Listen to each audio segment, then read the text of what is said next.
Mic check.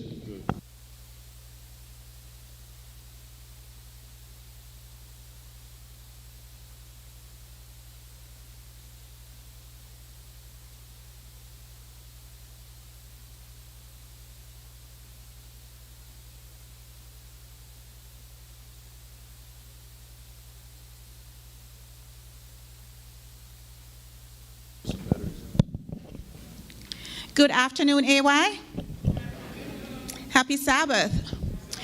I want to welcome you to AY this afternoon. I am very happy to see those of you who are here. I want to extend a warm and cordial welcome to you all. Do we have any visitors apart from Doctors Mompremier? Any visitors? No? Okay. Well, it's nice to see those of you who are here. Thank you so much for deciding to stay around for AY this afternoon. I want us to reflect this afternoon on this passage of Scripture as we go through the program, as the program unfolds. I want us to reflect on this passage of Scripture, 3 John 2, verse 2. And you all know it, right? 3 John 2, verse 2. Beloved, I wish above all things that thou mayest prosper and be in health, even as thy soul prospereth. And I just want to briefly introduce the program this afternoon and to make some corrections about the next couple of programs, and they shouldn't take very long. So this afternoon, the month of May is designated Mental Health Awareness Month. And I was reading something recently that says, and Dr. Mompremier will expound on this and other things a little bit later on, that says 1 in every 4 individuals will at some point in their life have a mental health issue. And I think that is absolutely unbelievable. It's an astounding statistic. And so for something that is almost inevitable for so many people, I think it's important for us to take some time to spend some, pay attention to it, right? And the other thing I want to say is this: if your head hurts, you go to a doctor. If you break your leg, you go to a doctor. Anything that happens to you physically, you go to seek help. I believe that your mental health is just as important as your physical health. And so this afternoon, we want to start that conversation. For the rest of this month, we here at Pillars of Faith will be talking about mental health and how we can improve our mental health. And if we do have mental health issues, we are going to encourage you to seek the help that is available. The next thing I want to do is make a little bit of a tiny correction to something that I had published earlier. So today we're having Dr. Sanders Mompremier. Dana will introduce him in a minute. Next week, the 21st, we will have Dr. Lenina Mompremier. That is his wife. They're an awesome team. So she'll be here next week. She'll be here. Awesome. Oh, great. Oh, it's just over there. Sorry. Next week, Dr. Lenina will be here. The following week, which is the 28th, and so next week, AY will also start at 6:15. The following week, the 28th, we will go back to our regularly scheduled time. But that week, we're not going to have a guest speaker. What we're going to do on that particular Sabbath, the 28th, we are going to come together as a family, and we're going to share. We are going to talk about what we have learned these past 2 weeks, the 14th and the 21st. We're going to talk about what we have learned, and we're going to talk about what we thought resonated with us, what we heard that was interesting or shocking or whatever. We're going to come together as a family and talk about those things. Does that make sense? Yes, we want to have some share time. So at this time, I am going to turn the program over to Dana. She's going to introduce our speaker. And the last thing I want to do is, please, brethren, just come a little closer, please. I took a shower this morning, I promise. I took my annual shower this morning. So I want you all to go. Thank you, Dr. M. What? So please, come a little closer. It just looks better. It looks tidier.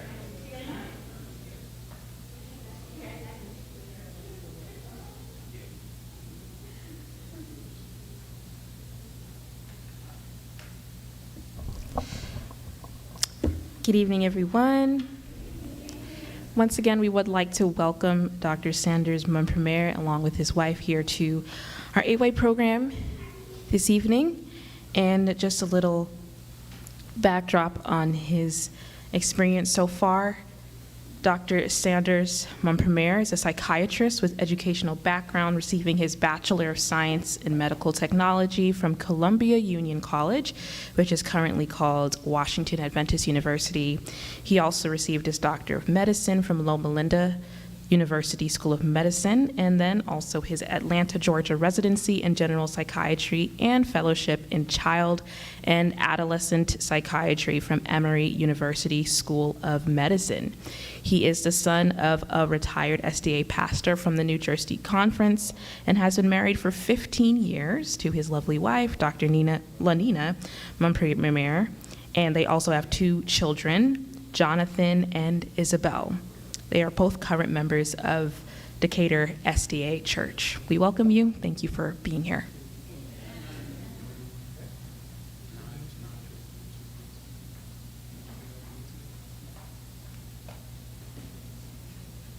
Oh, one quick thing. Dr. M, you have a full hour to do your presentation, and after that, we have built into the program, that's why we're starting a little bit earlier, a 30-minute question and answer, okay?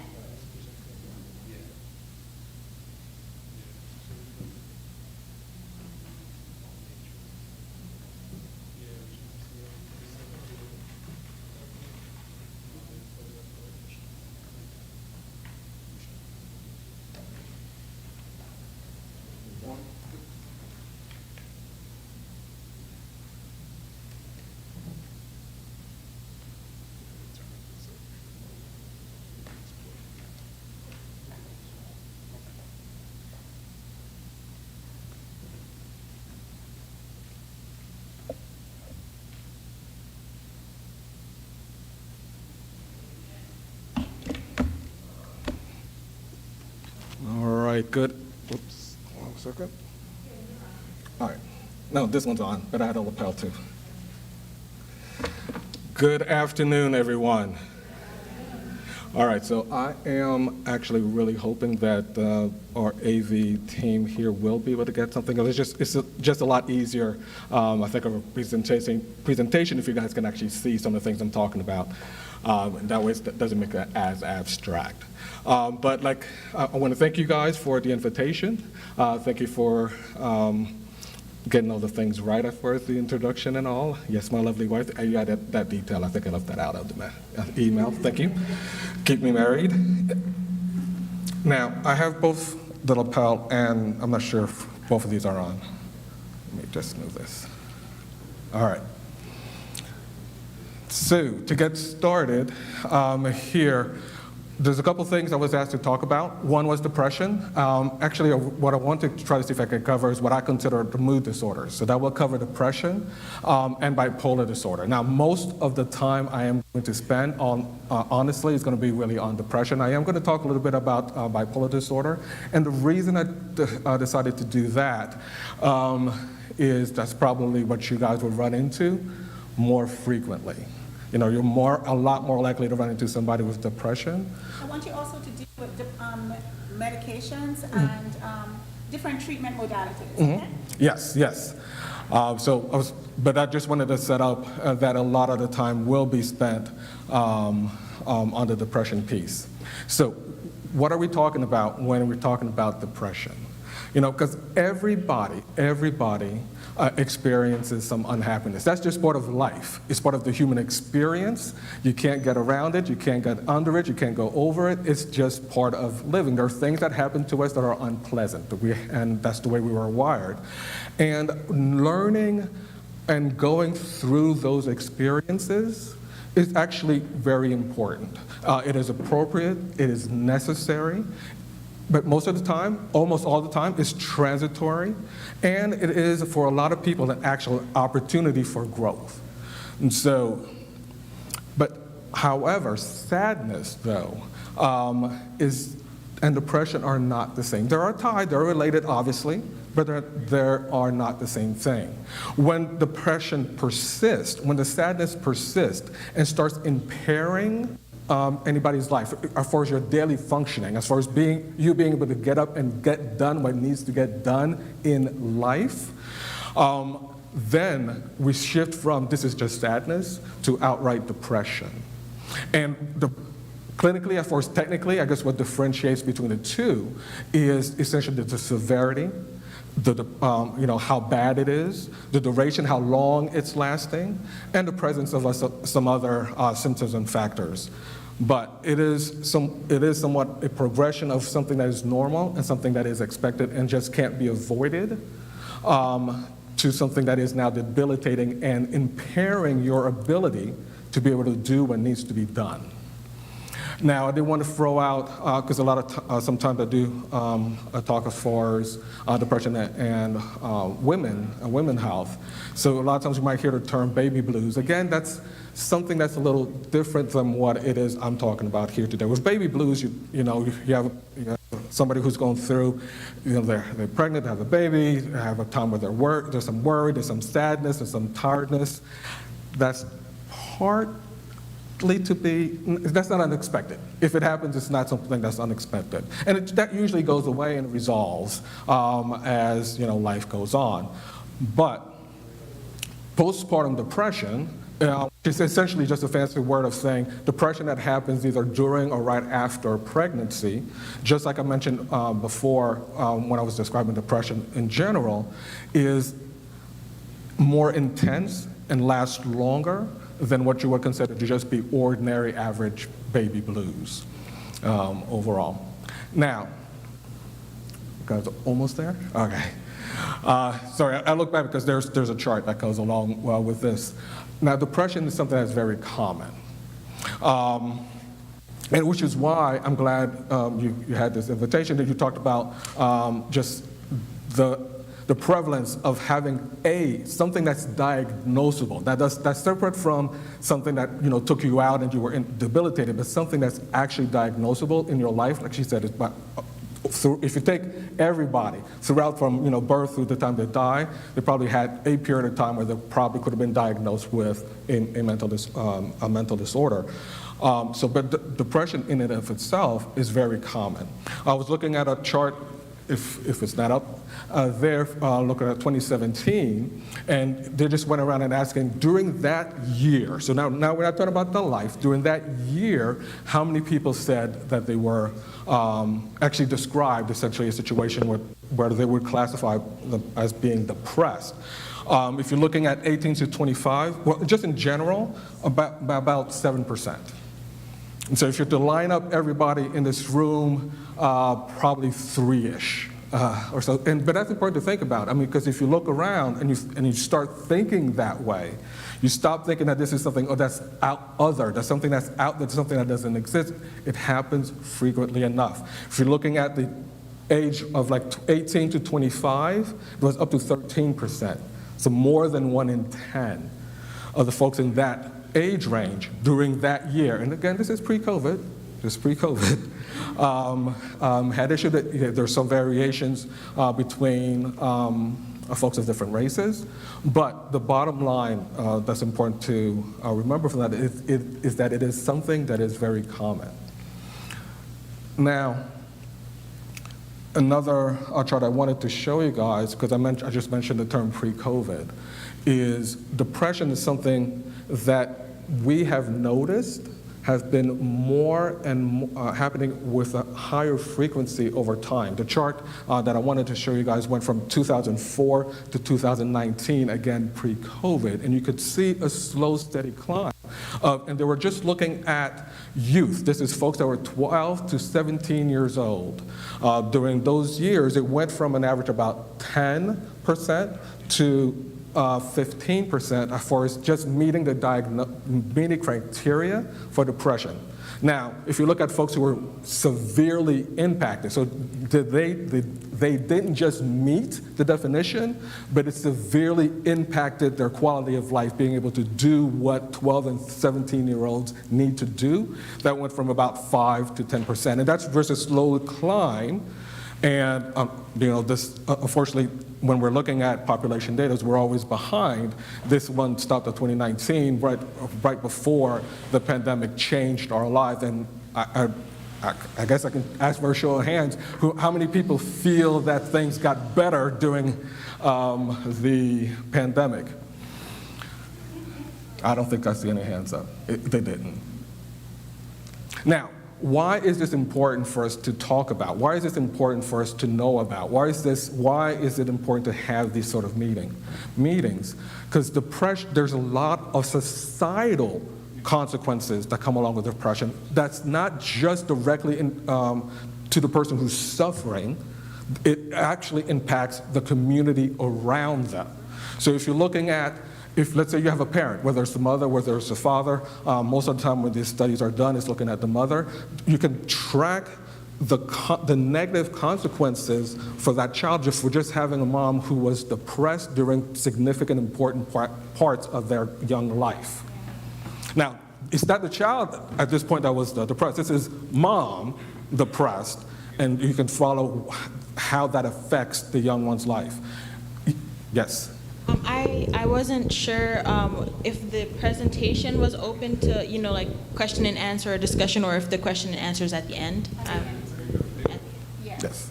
So Dr. Mompremier, you have until 7:45, and then after 7:45, we will take question and answers for 30 minutes. All right. So in other words, you're going to stop at 8:15. Okay. All right. I have a sense that I just have to do what this lady says. All right, so I talked about how it can affect the relationship between a parent, or that it can affect the relationship between a parent and a child. But just look at other relationships. We're talking about your marriage relationships, and it's not a big stretch to imagine how that can impact the relationship between two spouses. There was a study that was done in 2003 that looked at excess lost productivity. So now for the folks who are interested in business and how it's like, where's, show me the money. It's like, in this study that we're looking at, excess lost productivity across the country. Now, and depression accounted for nearly half of the excess loss of production, in addition to whatever, the actual event was. So it does, and workers with depression also lose significantly more time for any other illness. So let's say, and let's keep it simple, whether it's a common cold or cancer or whatever, if there's a certain amount of time that you expect somebody would be off from work while they're recovering from that illness, if they have that illness and depression, they're going to be out of work even longer, is what typically the study shows. That it impacts not just the individual, but the people around them, society as a whole, overall. Now, one of the ultimate things, of course, whenever we're talking about depression that we get concerned about is suicide. That's the end bad thing that you don't want to have happen. And again, one of the reasons why this is really important to consider and talk about all the time. And so, on average,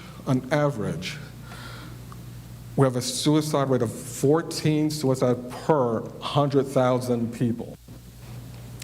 And that's, if you multiply that by, we have nearly 300 million people in this country alone, you can see how that number can start adding up.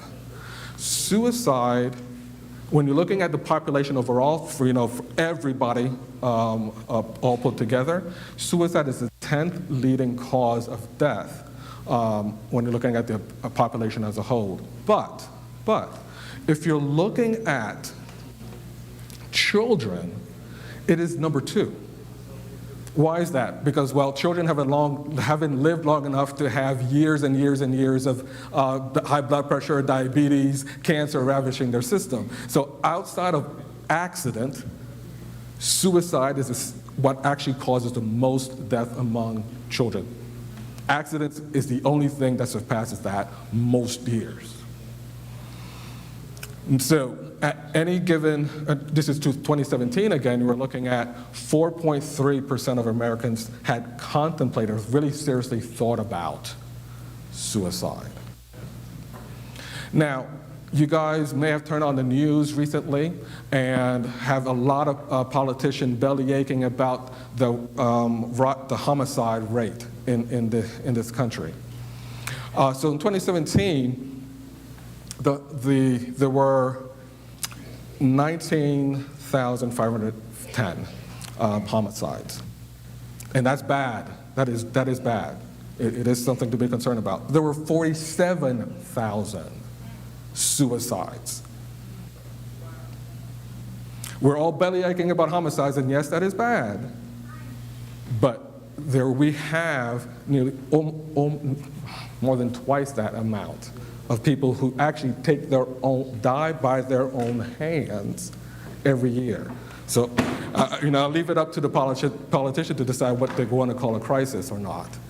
But just things to keep in perspective. Now, a couple things that come up a lot is, one, statistically, you might have more women attempt to take their life, but you'll have a lot more men actually take their life. And part of the reason for that is men tend to choose more lethal means.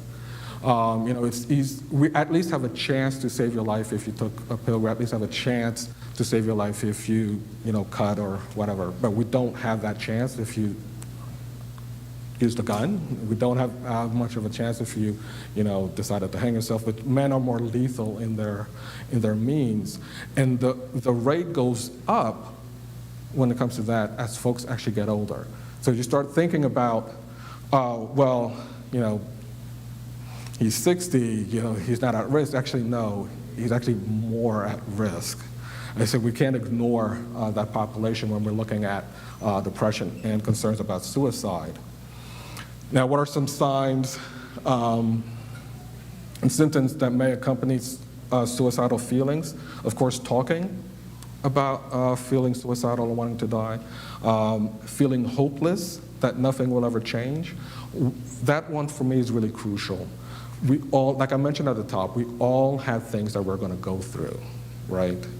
That's just part of human life. But when there's, for me, absolute concern is, it's a completely different beast if you think that it will never get better. That is one of the main crucial differences as far as just, I'm going through a bad spell, I just need to figure out how to get past this, or I need to talk to so-and-so, I need to do this, that, and the other to fix this. But if you're at the point where you believe it will never get better, hope. To go back to President Obama's first campaign, hope is what makes the difference. Hope is what makes the difference. Another big red flag is helplessness. Essentially, if I feel I have agency to bring a change to my situation, then again, I have hope. But if everything is just happening to me and I'm just blowing in the wind and have no control over this, it is harder to have hope.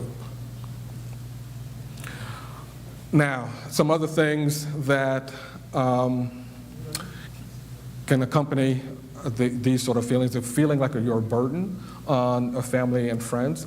Actually, when we're doing our assessments, one of the things that they want us to, that we actually list as a protective factor is, do you have young children in the home? Because for most people, there's somebody who needs me. If something happens to me, something's bad is going to happen. My family needs me, my friends need me, X, Y, and Z, they need me. But if you have somebody who's at the point where now they don't need me, I'm a burden, that becomes concerning. Now, there's some things that just increases the risk of everything bad happening to you as far as using or abusing alcohol or drugs. Because then what happens with that is it lowers your inhibition. You might think about doing something risky, or this is even outside of suicide, just doing something that might hurt it. If you're sober, not a good idea. If you're not sober, you're more likely to even take more of that risk going forward. Putting affairs in order, writing suicide notes, and there's some folks where, with the last one, it becomes an issue where just putting themselves in harm's way. So they're not actively doing something, but they're doing things that are risky that could lead to serious harm for them. Now, of course, in those situations, I do need to talk to folks about making sure they call a doctor, see if they can get the person to an emergency room, calling 911, not leaving the individual alone, and then just in general, just decreasing. I talked about men and their lethal means, for just decreasing things around them that they could use to, just at the spur of the moment, used to harm themselves, like having large amounts of medications or weapons, to put that away, get that away from them, at least not allow them to have easy access to that. Now, one of the things I wanted to touch on is just perspective on mental disorders just in general. Not just depression specifically, but just mental disorders in general. Why do we have them? Where do they come from overall? So you have three big buckets. Biological, that's somewhat a concept that mental disorders are physical diseases with physical causes. Whether it's genetics or whatever, but there's biological to that. There's psychodynamic perspective when it comes to mental disorders, and that has to do with, for example, like unconscious conflicts or drives, or some trauma from early childhood contributing to you having a particular mental disorder. And there's social piece to that. Of course, obviously, there's wars right now going on in Ukraine. I am sure that the folks in that country, when that's all done, there's going to be a great need for behavioral health and psychiatric services, just because of the violence that these folks are experiencing. So violence, abuse, neglect. Oh, thank you very much. Can also contribute to just mental health disorders in general. Now, to back up a little bit and go back to depression specifically, somewhat covers the same things that I just talked about a second ago. What might put somebody at greater risk for depression? Having a blood relative who has had depression. So that's the genetic link. If you look at studies, I tell folks, having somebody in your family that has had a particular illness, depression, does not by any stretch of the imagination mean that you will. But it does increase the chance that you might. Experiencing other risk factors would include experiencing traumatic or stressful events. I mentioned like physical, sexual abuse, death of a loved one, financial problems.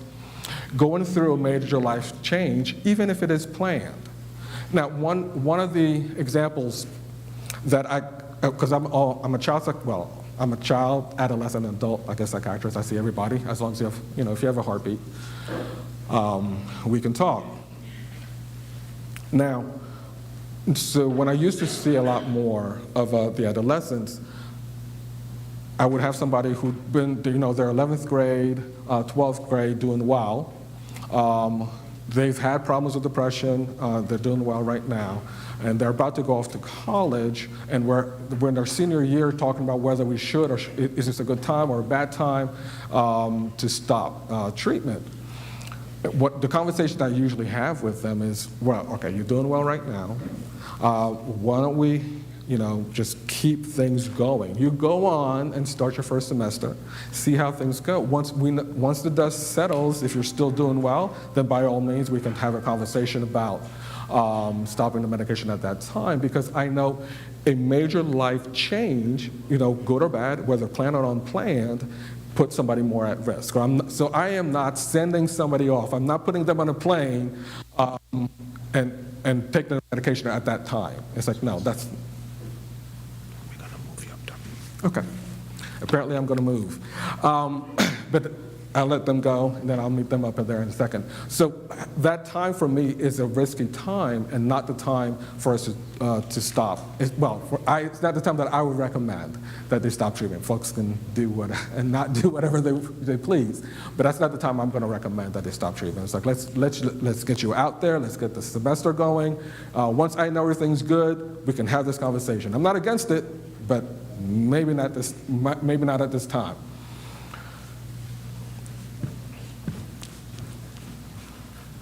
If you need this. We should be able to put you there. Okay.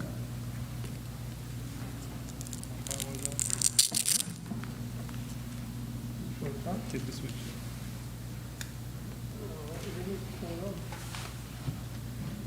Do it again.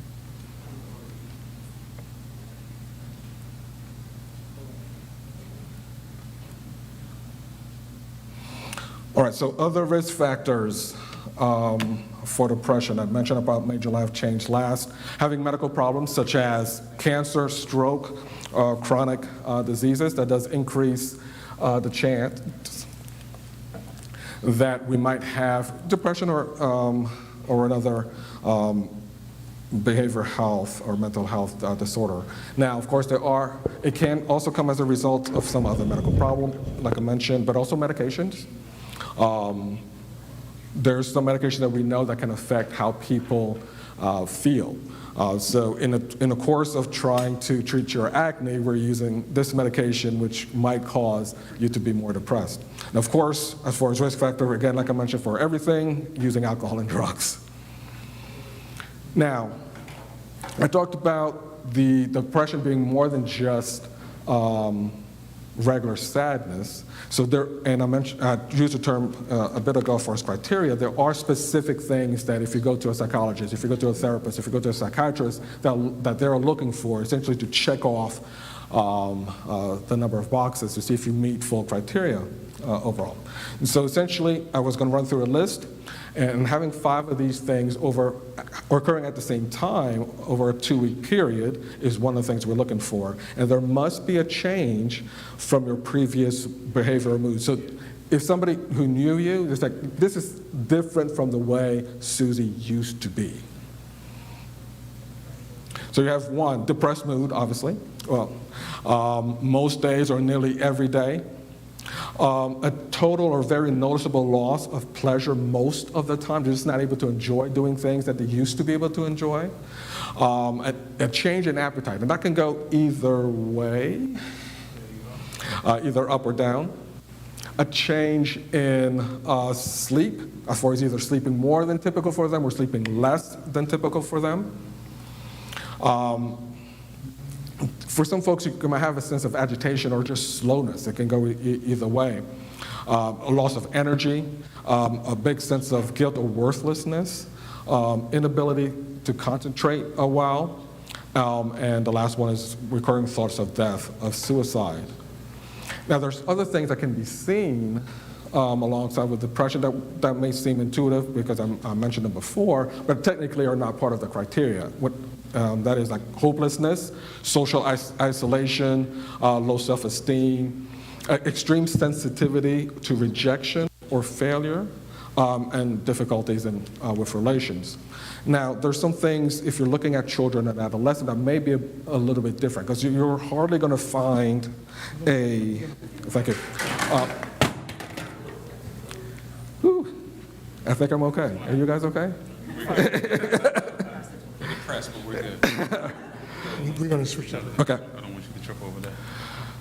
With children, one of the things you don't see frequently is if you picture the picture that most folks have in their head when they're thinking about somebody who's depressed is what we used to call, I guess, melancholy depression. There's this the lump on the log, just no energy. But you might not find that when it comes to children. You might get a lot more irritability. And just expand the screens. Okay, I can do that. All right.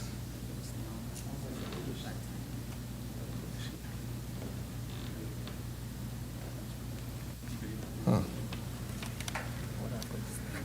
It's not. It's not going to. It's not going to presentation mode.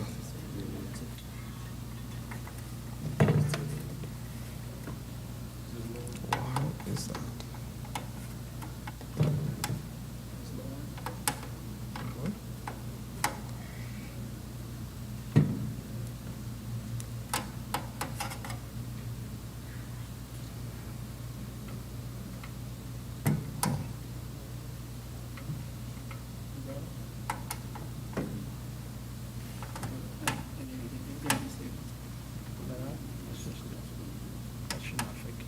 That shouldn't affect me, but.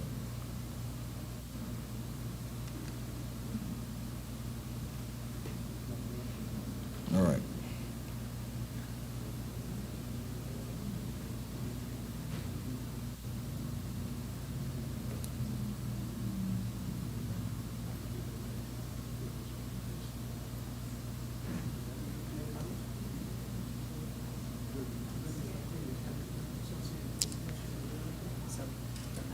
It's all right.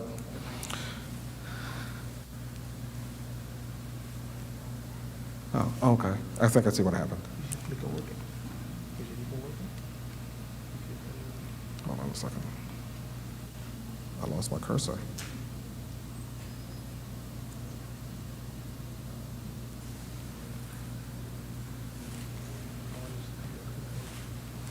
Yeah, but that's not my, okay.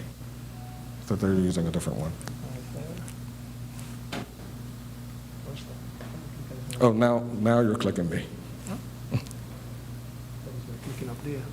No, that's, I think, coming from the booth. No, I know why. Oh, it's coming from there.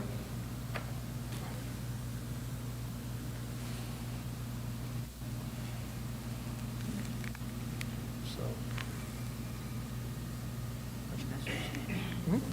Tell them to do it to full screen, to slide on. yeah, where's your, hold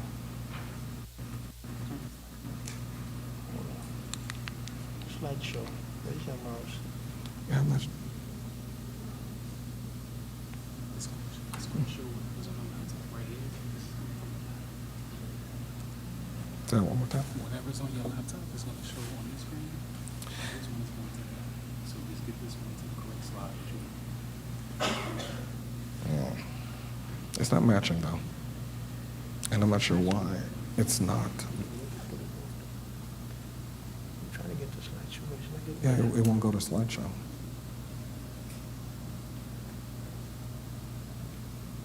Is there another tab open that's on slideshow? Well, yeah, this is cool. This is feeding off of you directly. Repeat from Chrome slide this right here. Yeah, it's not going on, so I just tried it.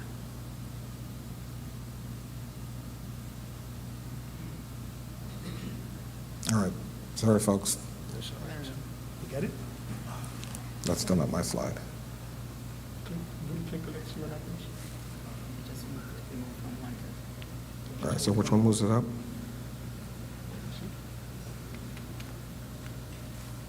That's why you continue? Okay. It's moving here, it's not moving here. What you need? That is not mirroring, it's not- Right. it's not mirroring here though. All right. Let me go back to where I was here. Just easier click over there and we don't Yeah, but which buttons? see that. Okay, okay. All right, got that working. All right, so I was talking about depression in children, essentially something that may be different because you're not going to see that same melancholy look overall. One of the things you might hear from them is persistent boredom, and this is more than the boredom that you hear about from every day when the internet goes down and they don't know what to do with themselves. This is just persistent, just general boredom. Complaints of physical illnesses that are somewhat vague or can't really be quantified, because what happens a lot of times is they know they're not feeling well, but might not have the language to explain that what it is that they're feeling emotionally. So I just know my stomach hurts. I know my head doesn't feel well. So you might hear a lot of these complaints that you can't actually find a medical reason for. And that can result a lot of times in a lot of absences from school and poor performance from school. And another thing that can be an issue when you have somebody who was, let's say, a high performer in school that just suddenly doesn't care about how it is that they're functioning in that arena. So another thing with children, you have not being able to enjoy the things that they used to enjoy. So he used to play with his Legos, or used to ride his bike, used to go out to play basketball, or whatever. Just not being interested in the things that they used to be able to do. Spending less time with friends in school or after school. Again, you have to change can have to change in appetite and weight in either way. Change in sleep, as far as he's sleeping more or sleeping less.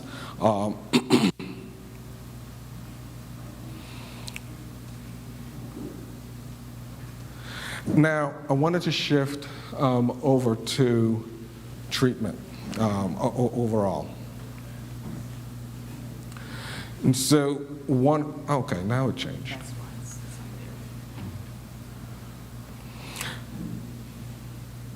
No signal still. All right, so, yeah, but it's still not projecting. Hold on, we go back to where I was.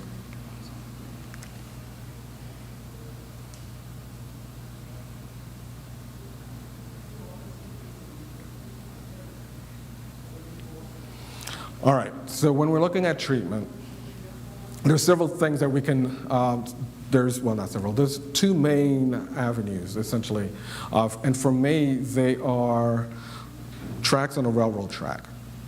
One is obviously talking with your counselor or therapist can help. Essentially, you look at things and situations and differently and learn to see why and how your thoughts and feelings, and explain essentially how it is that you're ending up with some of the feelings that you're having. Now, at times, medications may be recommended. Overall. And a lot of the studies, though, do show that a combination of both, having a therapist or a counselor and a medication, can work out best for a lot of people. Now, I wanted to take a look at least one of the modalities when it comes to therapy, and then I was going to touch a little bit on the medications also when it comes to depression. So and there's a lot of different approaches when it comes to therapists. One of the things I talk to folks about is, working with a therapist or counselor is not quite like taking your car to it actually is projecting, to a mechanic. Because as long as the mechanic appropriately diagnoses what the problem is and is able to fix whatever it is that's broken, the car doesn't care, right? But working with a counselor, there is that degree of relationship. I talk to folks who tell me, well, I tried to work with this particular therapist. I didn't think it was helpful, so therapy doesn't work. It's like, well, one, all the therapists I know are big boys and girls, and there's two things that come along with that. One is, as they went through school, they all had to learn different ways and different to approach helping people. If the way that whatever it is that the two of you are doing is not meeting your needs, have that conversation with them. They are big boys and girls. If you let them know exactly what it is that you're needing to get out of your sessions, a lot of times they can adjust to meet your needs. And the other thing is, if it's just not the right person, they're big boys and girls. They're probably more concerned of first you getting better than you being their friend, kind of a situation. Don't worry about it. Have the conversation with them. But one of the modalities that you can run across is CBT, cognitive behavioral therapy. And what that, in general concept, tries to teach individuals is the interconnectedness of three different things. You have the C, the cognitions. What we think affects how we act and how we feel. The B, behavioral. What we do affects how we think and how we feel. And emotions, feelings, what we feel also affects what we think and what we do. And attacking any points, any one of those 3 points can make a lot of difference on the other 2. So that's just like a 3-sentence primer for the major general concept of cognitive behavioral therapy. And again, like I said, there's a lot of different modalities. For me, the important thing is being able to connect with somebody in a modality that works for you. And because for me, the end result is what's really most important. Now, obviously, there are some medications to help with depression. Nowadays, there's several different classes of medications that we use. The common ones are the ones that the recommendations really want us to touch on primarily or initially when we're working with patients. One of them is the SSRIs, selective serotonin reuptake inhibitors, and the other one is SNRIs, serotonin and norepinephrine reuptake inhibitors. So in the first group, these were the ones as far as this general class of medications that came out first. You had fluoxetine or Prozac is one, sertraline, Zoloft is a brand name for that, paroxetine, Paxil is a brand name for that, citalopram, Celexa, escitalopram, Lexapro in the SSRI column. Some of the SNRIs, you have venlafaxine, that's Effexor, desvenlafaxine, Pristiq, duloxetine, Cymbalta. Now, even beyond that, that's just a short list of some of the medications in both of those 2 main families of medications, but there are also others out there available. But I'm glad we got this part done somewhat just in time. I wanted to demystify, just pull back the veil a little bit on what it is that these medications do. Because a lot of folks have a lot of fears when it comes to using a medication to help address any psychiatric difficulties. Now, I will be honest that there is a portion of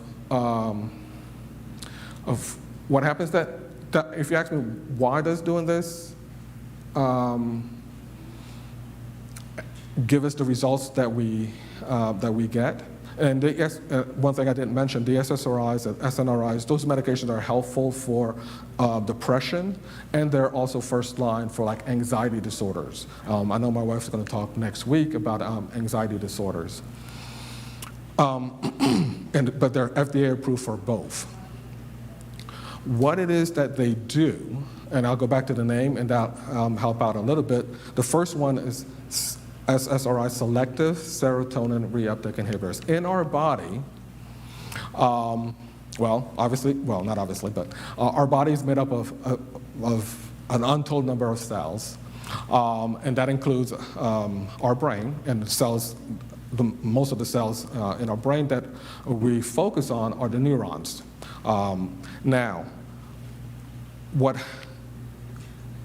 And there are a lot of things that they're responsible for, but how it is that they do what they do is you have one cell who has essentially an electrical charge and essentially wants to communicate that to the next cell. So cell A needs to talk to cell B.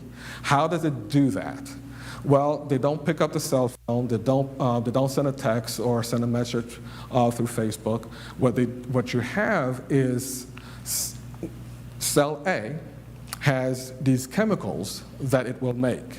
And there's a whole laundry list of different chemicals that the brain cells, or the cells in the body, make. You have serotonin, norepinephrine, dopamine, glycine, acetylcholine. There's a whole slew. But we'll focus on serotonin when it comes to these medications, because that's the receptor family that they work on.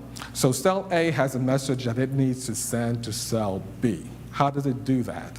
What it does is it packages these, essentially a bag of these chemicals. In this case, serotonin, you'll see them in the green dot on the little representation for cell A on top.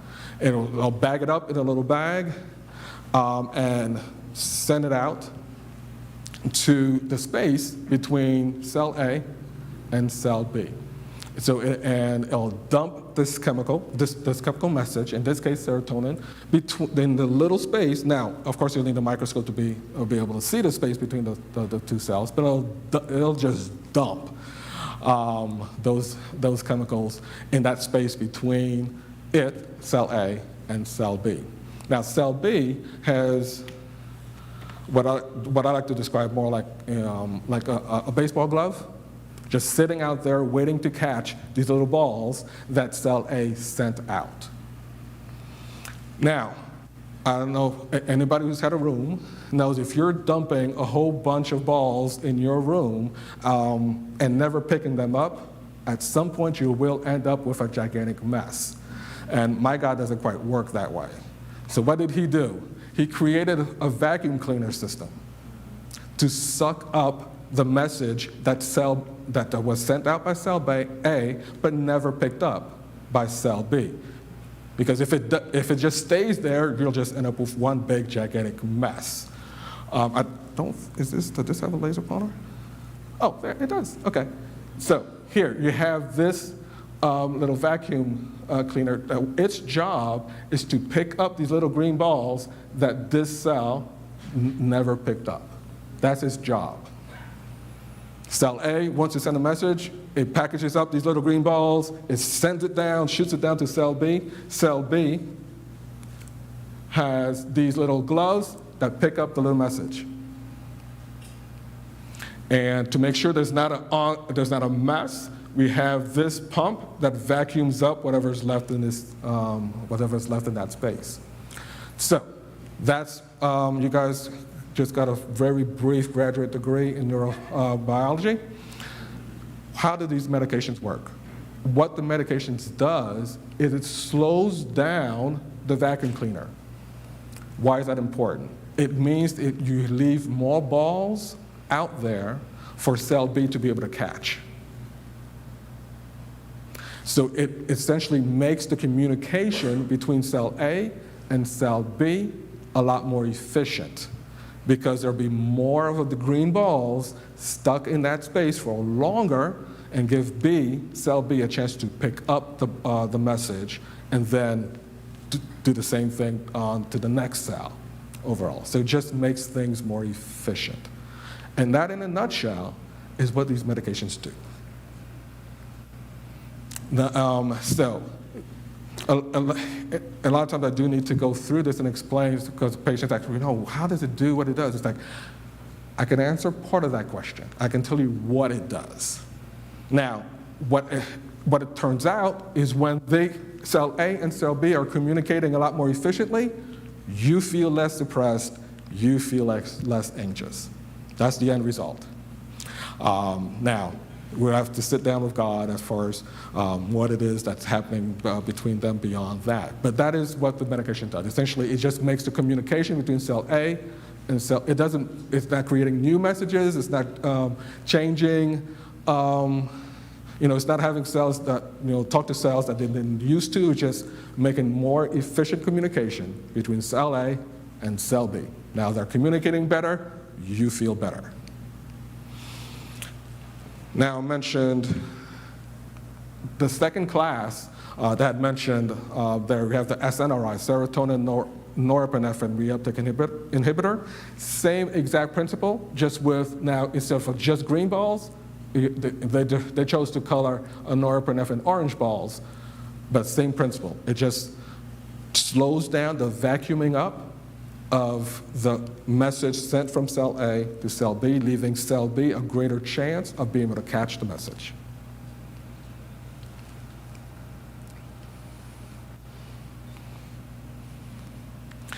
Now, I wanted to spend a little bit of time, I guess, with bipolar. Please, you can be my timekeeper, right? Because in this thing, I can't keep track of time anymore. Bipolar disorder. So a brief overview. It's what we used to call, you might still hear people call it, because I hear it all the time. It used to be called, one of the names it used to have is manic depressive illness or manic depression, same thing. It's not, because I have some, I do end up having to say it's the same thing, because a lot of times some people tell me, well, I had so-and-so who was diagnosed with bipolar disorder, manic depression, and manic depressive illness. Well, they're all the same thing. It's just we changed the names over time. It's a mental disorder that causes unusual shifts in mood, energy, and activity level, concentration, and the ability to carry out daily tasks. Now, just like there is a list of criteria that your therapist, psychologist, psychiatrist really need to go through to be able to check off to see, do you meet what we call do you meet the definition essentially of the diagnosis? And this one actually, it does become really important, and I'll explain why in a little bit. So, by definition, somebody will be diagnosed with bipolar disorder once they have had what we call a manic episode. That, to keep it simple, that is the criteria. Have you had a manic episode? Yes, no. If the answer is yes, then you have bipolar disorder. If the answer is no, then you do not have bipolar disorder. Even if it's just one episode? Even if it's just one. Even if it's just, that is the definition, by definition. So then we have to look at what is a manic episode. Essentially having 3 or more, or 4 or more, depending on how you look at it. There's things that we look at. Yes, they're up there. Increased activity or energy or agitation that is different. All of this, I have, and I'll pause because I probably need to say this at every point, that is different from the way the person typically is. So this is a change. This is a noticeable change. Like you know John, and John is, you've known John for years. What's happened last week and for the last 2 weeks is different from the way John used to be, or normally is. Number 2, an exaggerated sense of well-being and self-confidence. So this is not, the person who always thinks that, they're God's gift to the world. This is taking that on steroids. They're going to go ahead and write the next great American novel, the great screenplay, solve world hunger, all sorts of things that different from the way they usually think. Decreased need for sleep. You have some folks who can go with no sleep or very little sleep for like days on end and have more energy. So this is not, I stayed up all night studying for my test. After my test, I'm pooped. This is, I went with no sleep or very little sleep for days on end, and I feel awesome. Unusual talkativeness. And again, this is different from their baseline. So it's not, oh, Susie talks all the time. This is different even for Susie talking all the time. Racing thoughts as far as what we mean by that, sometimes you may have the sense that your mouth can't keep up with your brain because there's so much going on in your brain. I have to tell the world, and it just can't keep up. Your mouth can't keep up. Distractibility, that this is squirrel moments on steroids. Poor decision making, what we mean by that, of course, going on shopping sprees, taking sexual risks, making foolish investments. This is something that's outside of their normal behavior. For me, it's really important. So this is actually a quote from the DSM, our diagnostic book, the official checklist. A distinct period of abnormally and persistently elevated, expansive, or irritable mood and abnormally and persistently increased goal-directed activity or energy lasting at least a week and present for most of the day, nearly every day, or it doesn't matter how many days if you ended up at the hospital. And the reason I was stressing that this is different from their normal self is, at least when I started practicing and was graduated from medical school, we're at a period where everybody was saying everybody was bipolar disorder. Irritability is on the list, but you also need to, if irritability is the most prominent feature, you need at least 4 other things from that list. Yes, you need at least 4 other things from that list that's on the board happening at the same time. So it's not just Mr. Smith is angry. If this is the way Mr. Smith always is during the 65 days a year, some people are just rude. That's different. It's like you have a different issue.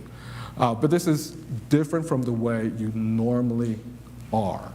That's what we call a manic episode, because it's not your life. It's not the way your life normally is.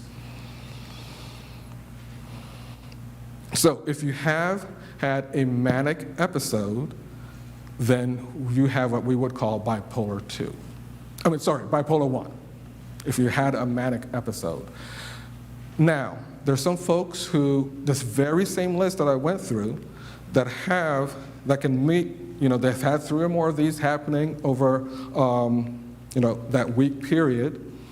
But you know what? It didn't get them into too much trouble. It is different from the way they usually are, but they didn't need to go to the hospital.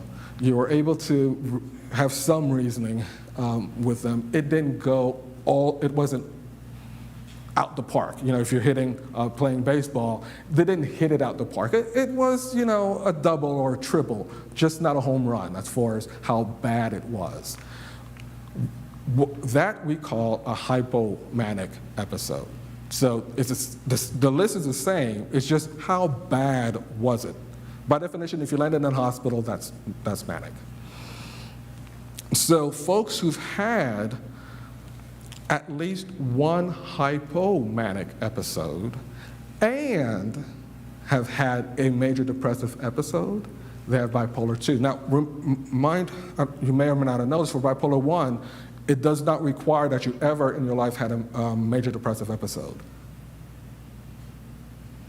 So, and I bring that up because people talk about, they went from sad to happy, they were vacillating. Technically, bipolar 1 does not require a manic episode at all. Bipolar 1 does not require a depressive episode at all. It does require a manic episode, but I can give you the diagnosis of bipolar 1 before you actually had a depressive episode. Now, in real life, by the time you land in my door, what tends to happen is you have that high from the manic episode. What usually follows is a crash. So it's like if you can picture that sugar high on steroids. So in real life, almost all of those manic episodes end with a major depressive episode, but technically it's not required. But I bring that up because for bipolar 2, you have to have had a major depressive episode and have had a hypomanic episode. Now, there's some folks who, the third piece of course of bipolar disorder is what we call cyclothymic disorder. Now, these are folks who have had, over a period of 2 years for adults or 1 year for children, they have had depressive symptoms but did not meet full criteria for major depressive disorder. And they have had manic symptoms, but did not meet the full manic episode. And they've had several of those. So those folks we call have cyclothymic disorder. But if that person ends up with a full manic episode, then they transition to bipolar 1. If they have a full hypomanic episode and have had a full depressive episode, then they're bipolar 2. Now, why is having this conversation important at all in this setting? You guys may remember, or you probably didn't, I don't know if you saw the slide, that showed that the depressive mood symptoms have been increasing over the years. Now, it can be true that being in church, having a committed relationship with Christ can lower your risk to suffering these illnesses, but it does not take it down to zero. And if in the general population it's been increasing, that means the same thing is happening inside our church. It may be at a lower rate. I'll grant you that. It may be at a lower rate when it comes to depression. On my end, bipolar is just purely like somewhat genetic. It is what it is. But at least for major depressive disorder, it may be at a lower rate, but it's happening within our walls. People next to you in the pews are having more difficulties. So it's not something that we can shield our eyes, put our head in the sand, and say it's just an issue out there. It's an issue here. And that is whether you're talking about men, women, children, the elderly, it is happening here. And we cannot just pretend that it's not, or wish that it's not. I have folks who are, it didn't used to be this way. Well, you know what? Yes, the numbers are increasing. So I'm not going to dispute whether it was happening. It wasn't. I would dispute that probably that an argument that it was never happening in the church.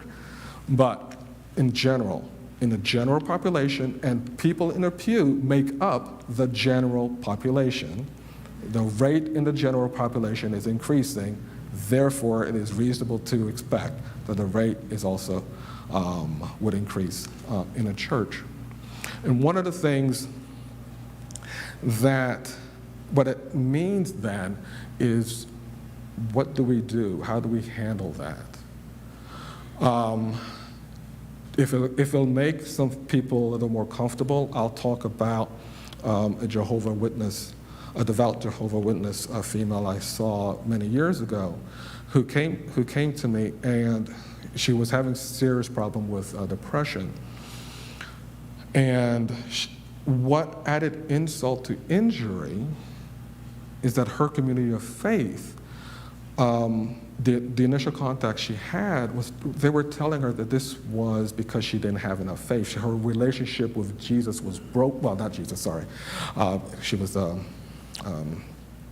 relationship was not strong. That's the reason she was suffering. And that just tore her down even more. Now, fortunately, their religion, actually, she came into contact with some other people, gave us some watchtowers where her church body had decided to formally address this and say, no, this is not a crisis of faith. There is a medical problem going on that needs to be addressed like all the other medical problems going on that we have.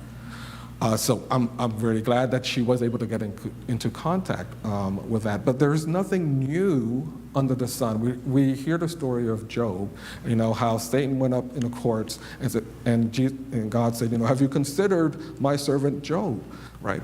Now, I'm going to do some extrapolation here.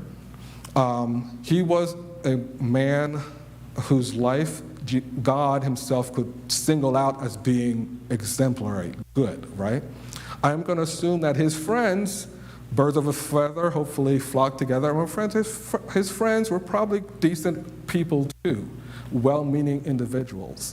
When they came to his side, though, I dare say that probably not many people would say that they offered a lot of comfort in his situation. What they were trying to do, and understandably so, making sure that he was right with God, it's like, what did you do? It's like, but that was not the issue.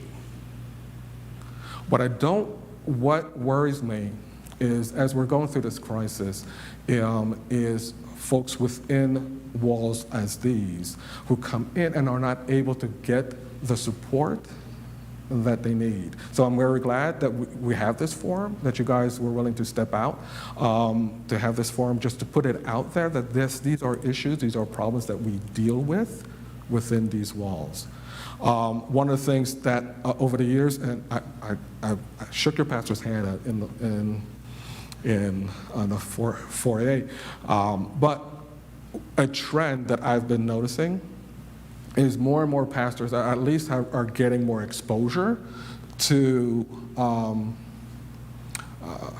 psychological and therapy kind of training. Now, some of them actually are full-fledged therapists, but the point I'm making is that it is something that's being recognized more in our seminaries, in our colleges and seminaries and things. So,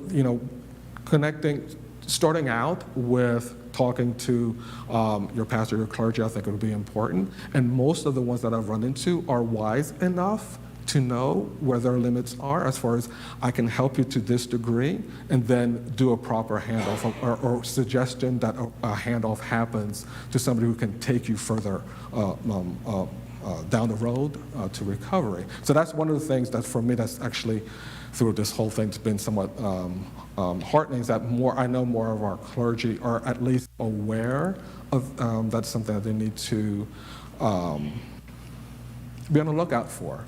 And as they're talking to the folks on the pew, be able to recognize that, okay,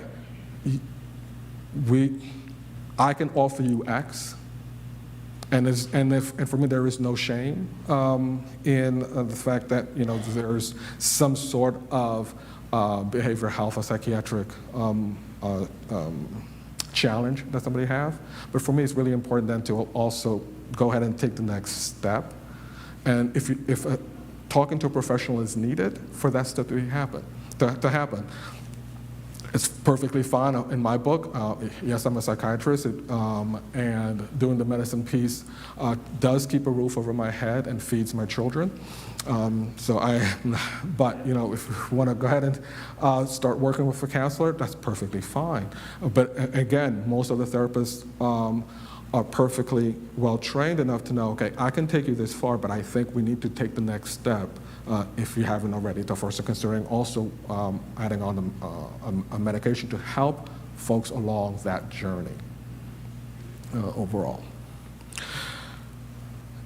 Now, I guess before I moved on, I also wanted to put,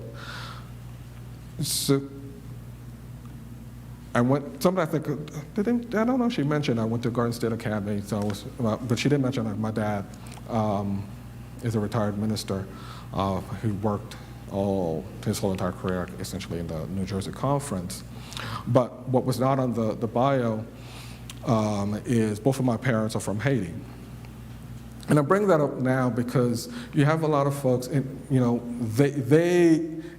you listen, to the stories of what life was like before they immigrated, they have known hardship. And there's some things it's like like, oh, you think that's bad? It's like, they can put they can trump whatever story I can come up with as far as the hardships I had in my life.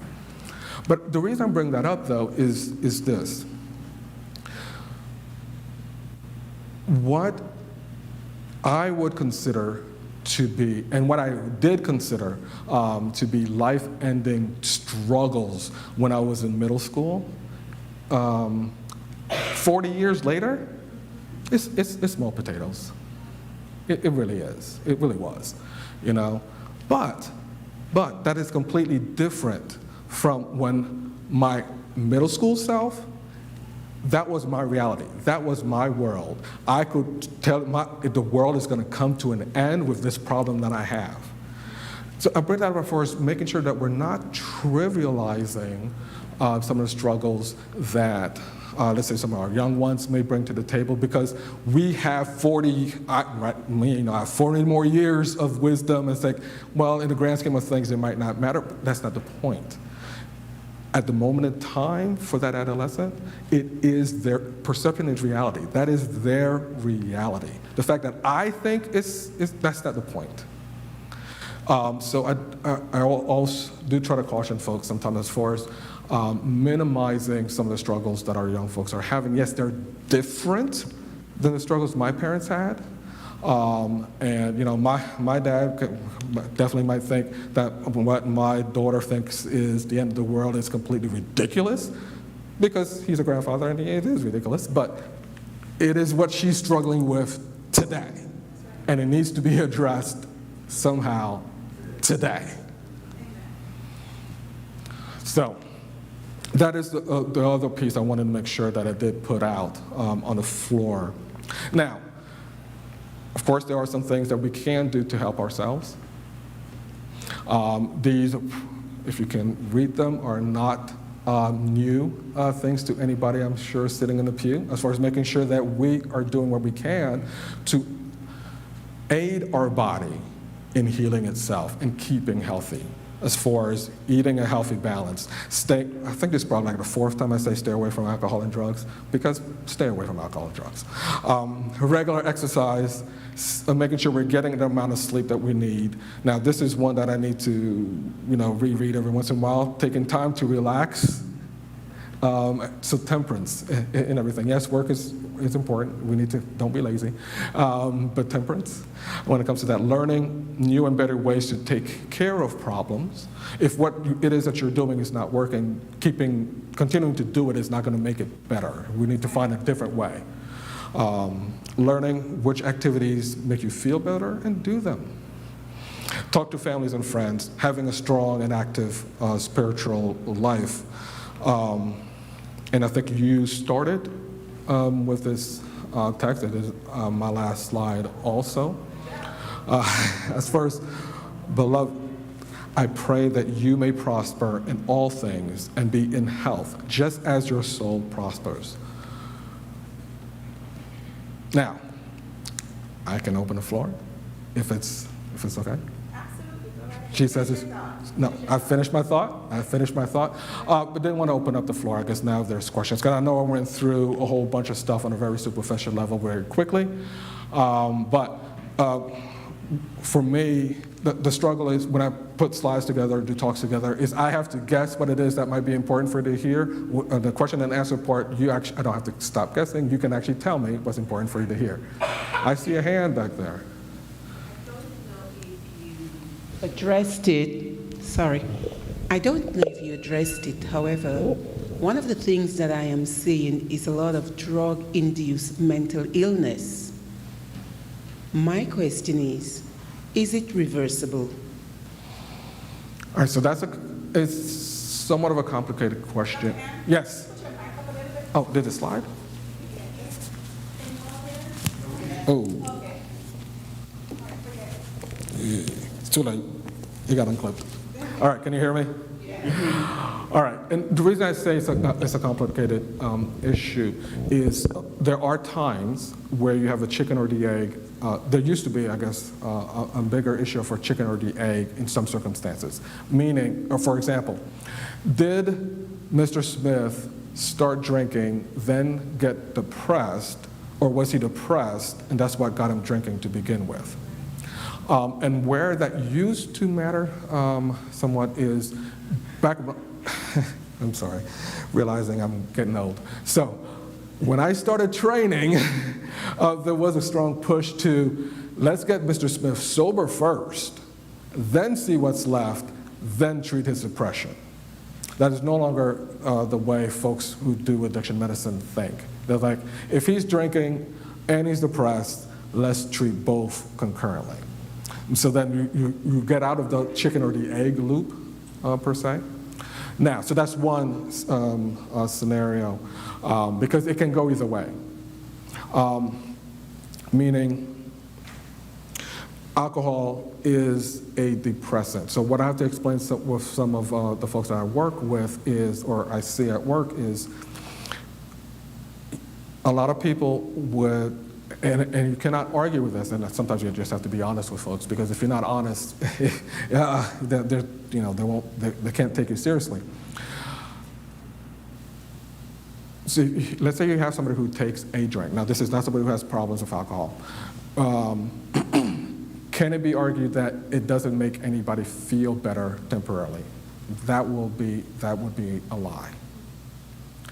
But the problem is this: repeated heavy alcohol use. So if, let's say you have, this is where you are functioning as far as where your general mood is. You know, there's something, the Falcons win the Super Bowl, you're up here. Let's say your elected official loses an election, you go down, but this is where you are living on average. What repeated alcohol use does, it then, over time, it lowers what your average is. So now it takes more alcohol to get you back to the pleasant piece that you used to have. But also, now you need to drink just to get to normal. After a while, you need to drink just to get to normal. That cycle continues. And so, yes, there are some folks who were depressed. They started drinking to make them feel that temporarily, to better or forget their problems temporarily. And then as that progressed, now they're just more depressed, and then the cycle feeds on itself. Now, another thing, though, let's say somebody they're not using alcohol, they're using some kind of stimulant, cocaine, meth. Now, part of the problem with that, yes, it does bring you up for a bit, but back to your case, it can bring on psychosis. It can, where you're now outright hallucinating overall. Now, where things become complicated in that situation is, so I've had some folks where that was their issue.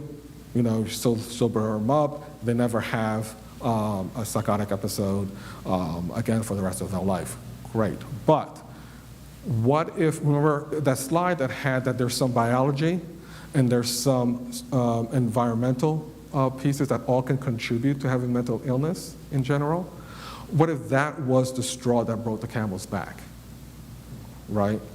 So there are some folks who don't recover, because that was the added, they were on this side of the line as far as having this particular mental illness, and now they push themselves over. So it doesn't just go away after they stop use. So that's why I said it can be a little complicated, because sometimes you have that chicken or the egg. And another thing that we find between marijuana and psychotic disorders.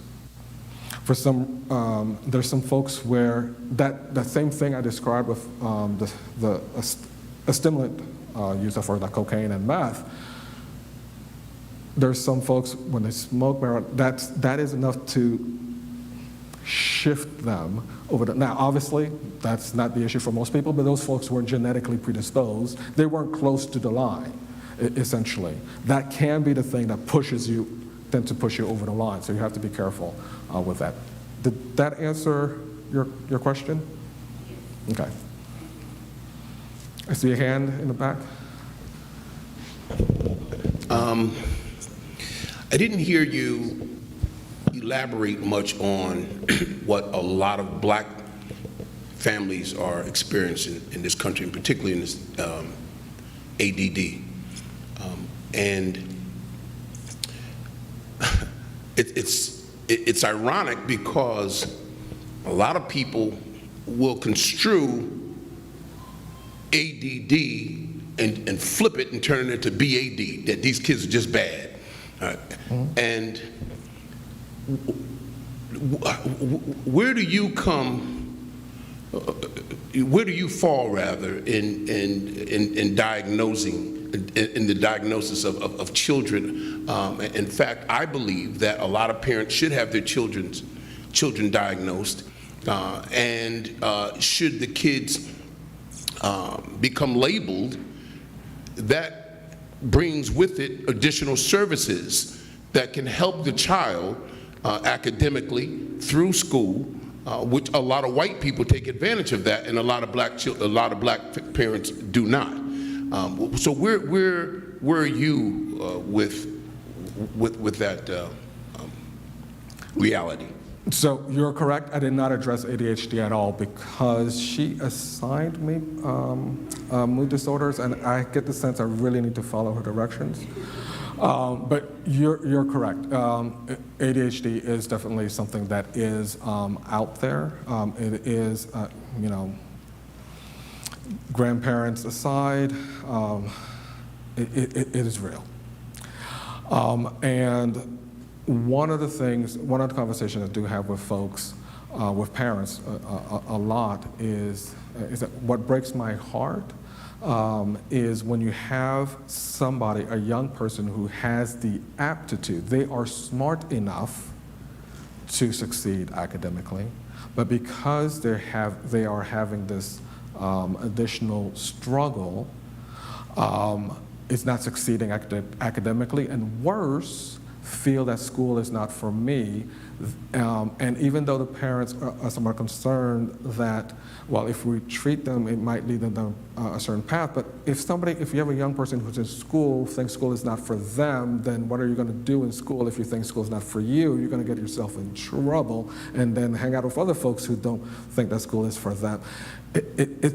For me, it's tragic. It's tragic. And it is something that probably we'll spend more time at some other point. But you are on point as far as, yes, we're worried about a label. It's like, oh, I don't want my kid labeled with that. But what your kid is going to get a label either way. One, it might be ADHD, and like you said, the other one might be a bad kid. So there's going to be a label. We can control the first one and help our young ones succeed, or we can ignore it and just help them fail. I had a second question, and let me end with this. You mentioned suicide being number 2 for children, for young children, for the youth. Let me just say youth. Yes. Years ago, suicide in my era, suicide was recognized as a white person's problem. But now that there's such a major influx of young black children committing suicide, what do you contribute that to that result to being? Actually, no, I don't have an answer as to why that is, but I can tell you that it is. Which is why having these forums for us, since we're talking about race, is really important, because we tend in general to dismiss, ignore, pretend it doesn't happen within our communities, but it is.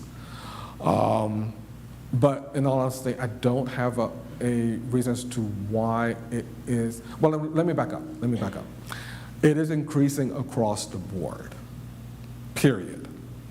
And we are people, and we're among the people where it is increasing. It doesn't matter what race. It is a general trend that's happening across the board.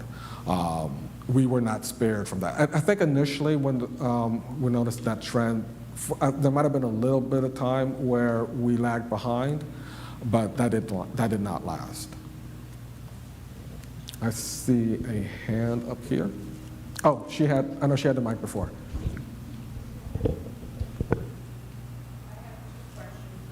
Is this working or not? Okay, now it sounds like it is. My first question is, do people need to stay on meds forever? And then my other question is regarding bipolarism more specifically. For example, when a person becomes an alcoholic, it's my understanding that they're always an alcoholic, even if they're recovering.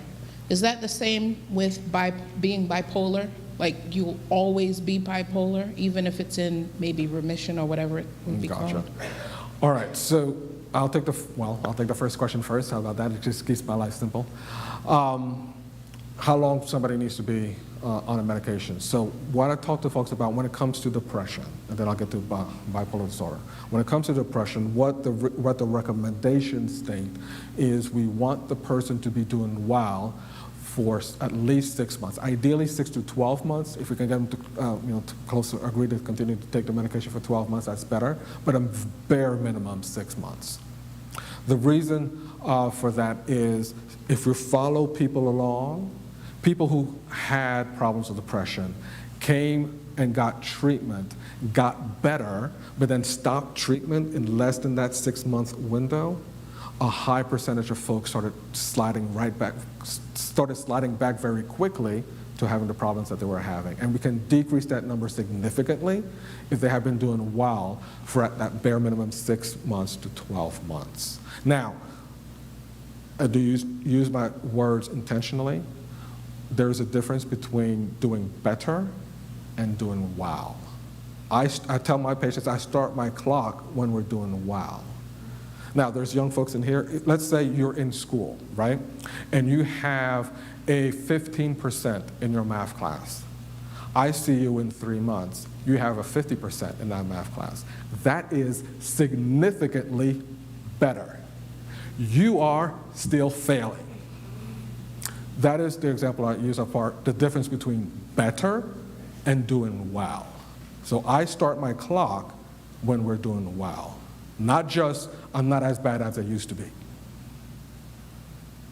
And the target all the time is to actually get people to well. Because again, the study, separate study shows if we just get them to better, that's also a risk for them to slide back to having the problems that they were having at the beginning of treatment. So the goal, we don't always achieve our goal, but the goal is to wow. Not just not as bad as I used to be. So that's the talk for depression. For bipolar disorder, you did pick up on the fact that one I do treat a little bit differently. With that one, with depression, I talk to folks about we're having a major depressive disorder, we're having a depressive episode. The expectation is this will end. And to go back to finish, I guess, question one, if they've been doing well for 6 to 12 months, we can then see about backing off on the medication. Some folks may never have another episode in their life. God bless them. Other people, they might go well for years and then have another episode.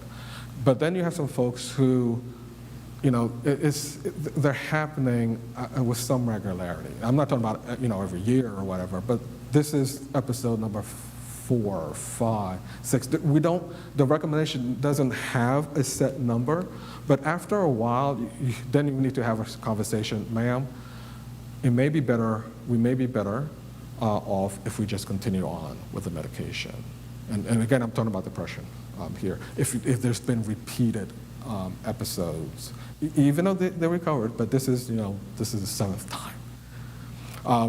And the reason for that is let's decrease how often these episodes are going to come, because there is a phenomenon that we call kindling. The more something happens, the more likely it is to happen. So let's keep that number down. Now, bipolar disorder, though, I don't actually view as episodic. It's not the cold as far as we'll get over this and then go on. For me, bipolar disorder is more something that we're going to have to manage going forward. And part of that is just they're prone to having both manic episodes and they're prone to have depressive episodes. It just becomes really challenging. So we're truly, in my opinion, better off managing that going forward than conceptualizing it as like a cold. Let's treat it, be done, and then, move on. Ooh, that raised hands. Just want to find out something. We have seen, according to studies, there are certain ingredients that are being used here in the United States. which are banned anywhere else in the world, like in Europe and stuff, that cause children to become AD, ADD, or ADHD, whatever acronym you want to put to it. To what extent does your diagnosis take in consideration the diet of the family, the way they eat, that may cause such behavior?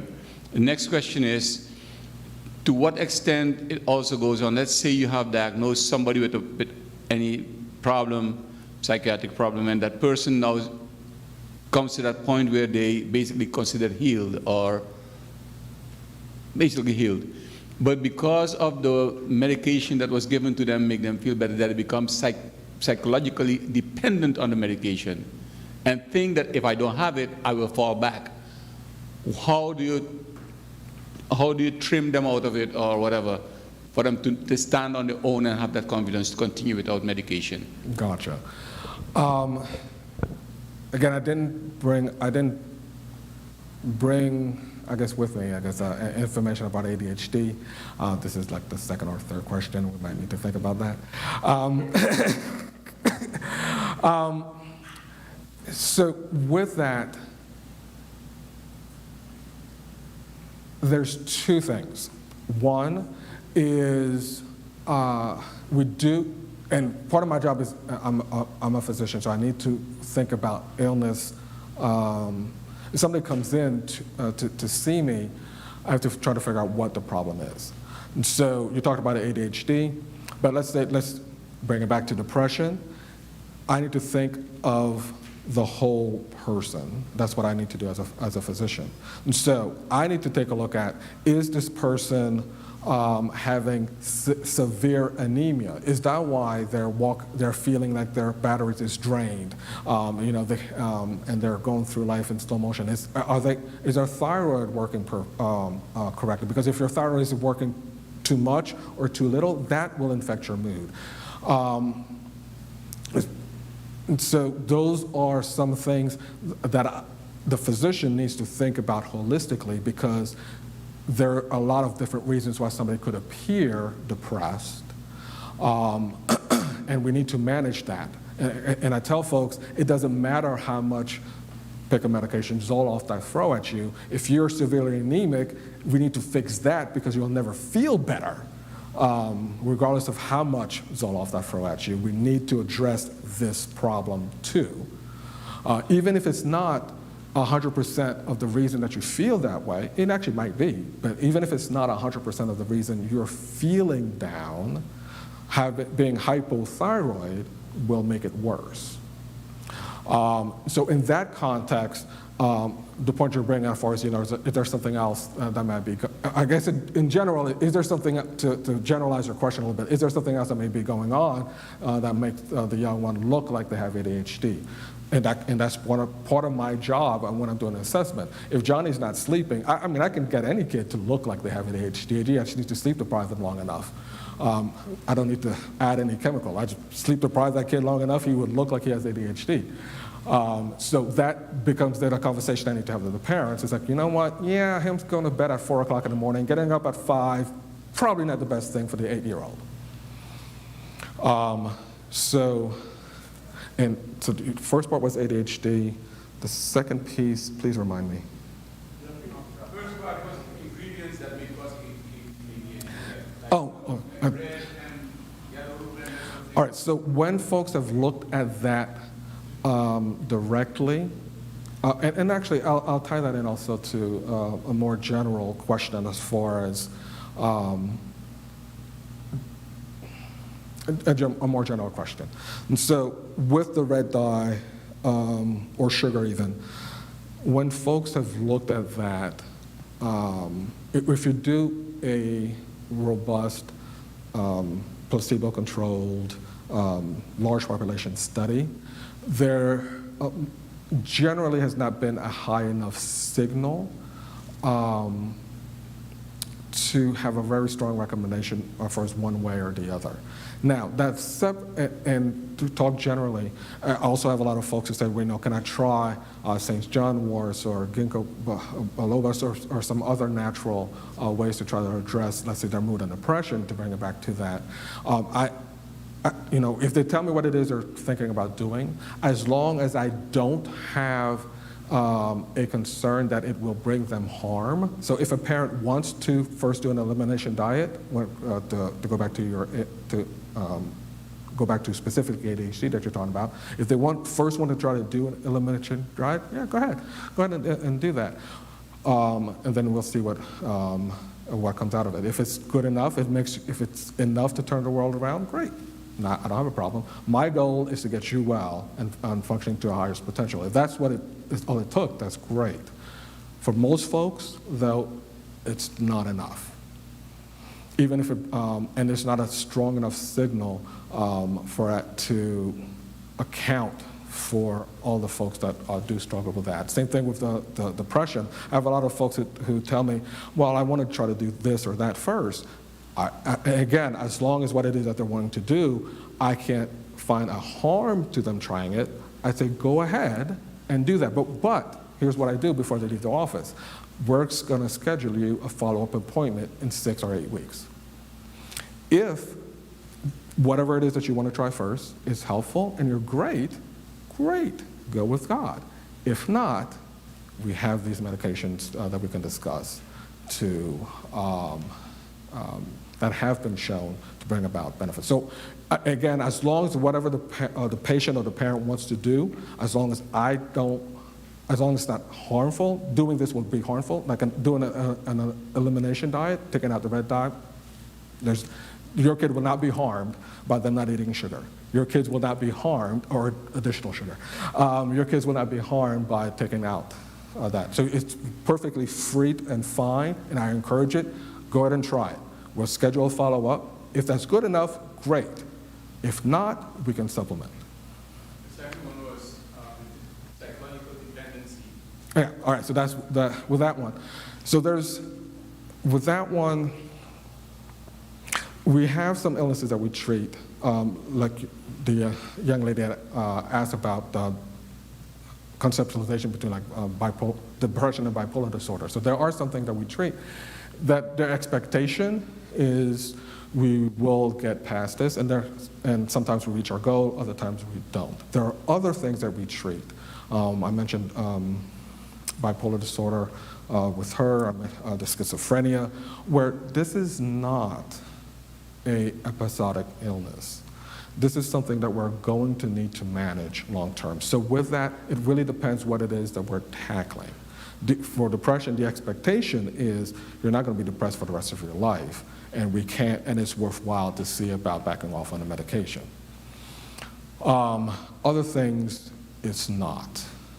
And I have a lot of conversations where I talk to folks that throughout the ages, throughout all the civilizations, so I don't badger a particular group of folks, I don't talk bad about X, Y, and Z, because it is something that I've seen universally throughout history, whatever country or people group you're talking about. We've created this artificial veil, a curtain between physical health and psychiatric health. And I get it. Psychologically, we can talk ad nauseum as far as why it is that is. But the short answer for that is none of the illnesses affect as directly our sense of self. What I mean by that is it is easier for somebody with high blood pressure to separate their worth as an individual from the illness. It is harder to do that when it comes to some psychiatric illnesses. So I get that. So that I don't, badmouth or poo-poo or look down my nose at people for having that. But it is what it is. We've created this artificial veil between physical illness, psychiatric illness. Why is that? Me bring that up important? Because I have not run into, so you're in medical school, you have to rotate through all not all, but through the different departments and specialties. When I wasn't doing pediatrics, I've never run into a mom who said, My 6-month-old has an ear infection. I just want him to get over it. What happens is I'm going to treat the ear infection so my kid feels better and stops screaming because he's in pain. Now, let's say that kid is treated with amoxicillin and is allergic to penicillin antibiotics. I again don't hear the mom say, I will never treat any ear infection again with any medication. What they say is, and talk to the doctor, is we will not use penicillin to treat the ear infection. But in psychiatric illnesses, we have a different conversation than we do with the physical illness. I have a daughter. She has asthma. I don't tell her, girl, just buck up and breathe. Johnny's over there is breathing. He's breathing. She's breathing. I'm breathing. What's wrong with you? Just breathe. We don't do that. We don't do that. She has an inhaler. She breathes. She leads a full, complete life as God has intended for her to do. When it comes to mental illness, though, we tend to have it. He's getting up. She's getting up. She has issues. She has problems. What's wrong with you? Why can't you do the same thing? Just do it. Just do it. That is an art. We have this artificial veil when it comes to psychiatric illness. But there's, we don't tell the person with diabetes whose pancreas cannot make insulin, I make insulin, what's wrong with you? It's about they don't have a working pancreas. That's what's wrong with them. So they take their insulin. Now, they can choose to stop taking their insulin. They will have blood sugars to the roof. They will end up in the hospital, in the ICU, with mental complications. Therefore, they take their insulin for them to be able to lead a full, productive God life. So with mental illness, there are some things that we can treat and be done with. There are other things that we do need to manage, like the diabetic. We need to manage like the high blood pressure. It's not a form of weakness or, poor. There's something defective, more defective than the person with diabetes, or more defective than the person with high blood pressure who needs to take their medication to keep the blood pressure where it needs to be, to keep the blood sugar where it needs to be. For there are some folks with some illness, I need you to take this medication to keep things where they need to be. Thank you. We have 2 questions left. Oh. But I know I said we would stop at 8:15, but I really want Casey to get her question in. And oh, I'm sorry. We have 3 questions left. Can we break and have Oh, business meeting. I can't have you this fellowship. That's my alarm that says we have to end. We have business meeting. But Casey, I really quick. Casey had a question. And Now, mind you, my wife will be here next week. So I'm usually her chauffeur. okay. Very nice. And so, It's okay. Are you sure? I feel bad. I should have made a rule that you can only ask 1 question at a time, so everybody gets a chance, and then if we have time, then we go back around, but I didn't do that. Dr. M, are you done? Dr. Mompremier, are you finished with your presentation? that is up to you, ma'am. You have the microphone. We have about 3 or 4 questions, but we have to do Vespers, and then we're going to have a business meeting, and we want to finish on time. So I want to thank you very much. You're about to say something. I can beg my wife for a minute. Yes, next week. yes. Beg her for about 5 minutes. I think she'll give it to you. I think she likes you. She married you, so she married you. She'll give you 5 or 10 minutes of her All time. right. But I want to thank you so much. One thing you did that I didn't ask you to do, and I just want to thank you for your intuition in doing this, is to touch on the stigma.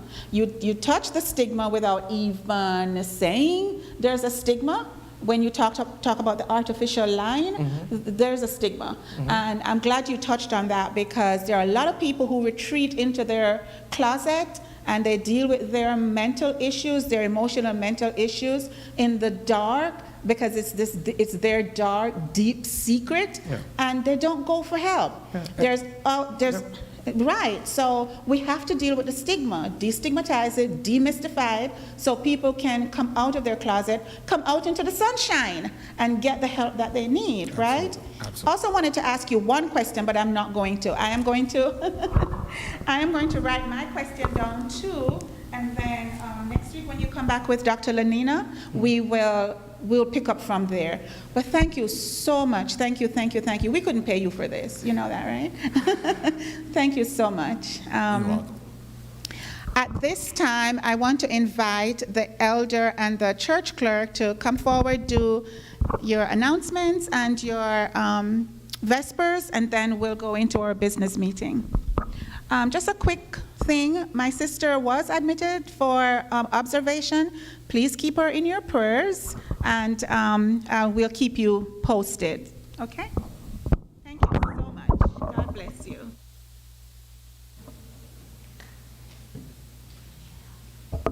Thank you. Good evening, everyone.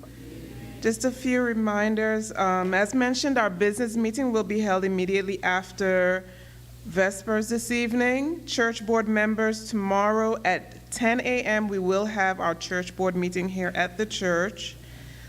Tuesday night prayer meeting is held here at the church, and there's also an option for Zoom link, so please tune into the Tuesday night prayer meeting at 7 p.m. And a reminder, our Bible class, just to give a heads up, next week's lesson will be lesson 4. Am I right? Yes. No, 5. We're going to finish, okay, we're going to finish up lesson 3 and then go into lesson. Oh, if Jackie, okay. I will not announce that. And for Sabbath school, just to, for individuals that may not know, of course, Sabbath school begins at 9:15 every Sabbath. The lower division and also the youth class, we begin at 9:30, and we have an option for Zoom. So you can invite all the young people, the children that you may know in your community. Just contact someone from the lower division, and we will provide the Zoom link to, for our Sabbath school that begins at 9:30. But our regular Sabbath school begins at 9:15. Thank you very much, and I believe that's all the announcements. Thank you.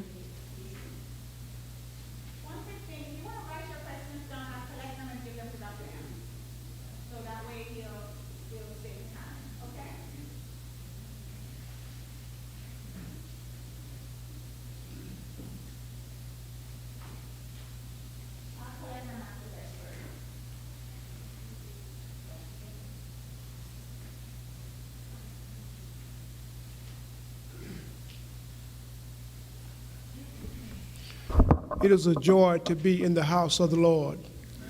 And we must give thanks to God for the doctor for this presentation.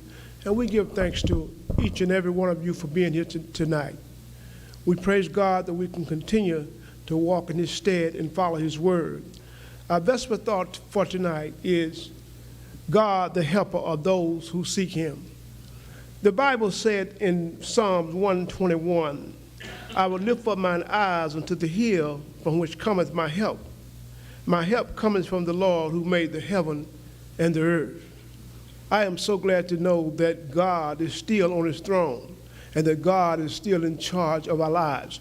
We must remember that God is the ultimate. He is inherent. He is the one, the reason that you're here today. And we are here because we love the Lord. And we're going to continue to pray and continue to walk in his word. And as we do that, we will be successful in this experience with the Lord. It said the Lord is your keeper. We know that the Lord is with us all the way as long as we walk in his word. What do you say? It said the Lord is your shade at your right hand. The sun shall not strike you by day, nor the moon by night. We want to remember, brothers and sisters, that God is our helper. He is our keeper always, and he will continue to walk with you if you walk with him. What do you say? It said, the Lord shall preserve you from all evil. We live in an evil world. We live in a world that has turned their back on God. But as Christians in the Seventh-day Adventist Church, we will continue to follow God until we see Jesus coming in the clouds of glory. And one of these times, he's going to come.